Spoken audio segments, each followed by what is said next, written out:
Усалдан улугар оғы сол бұрабылатын билелатырыгар солға сәріқтәқ болутугаранан ытылар. Безопасное колесо акция бұйыл 19 күлін ытылынна.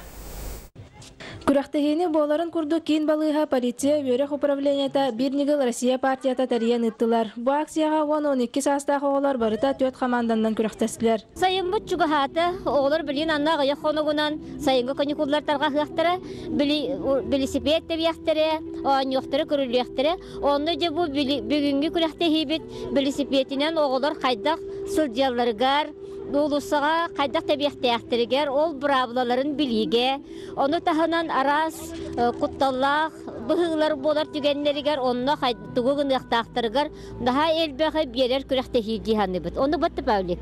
Оголор 5 керүнгә илин кәлин бүндәстылар. Бу күрәхтәһине мен тох надалах дигәнем то сол бравладан ниген үердәбит. Араганы оның менен сылҗырга первая помощь индеңгә көмеләргә. Бу да оголору тоха сирактактык солга сирактактык сылҗырга ген үерде. Күрәхтәһи түмегенән реабилитационный кин оголора үчүгәй белемнәхтәрен көрдөрдүләр. Билин күрәхтәһи кәен үерәгә җавыт тох. Бу каракаларга барар булып бастап келме. Кайбыттар республиканская күрәхә кытыны ылыктыра. Мария Башкарева, Григорий Хлопков, Саха телевидениета, Усалда.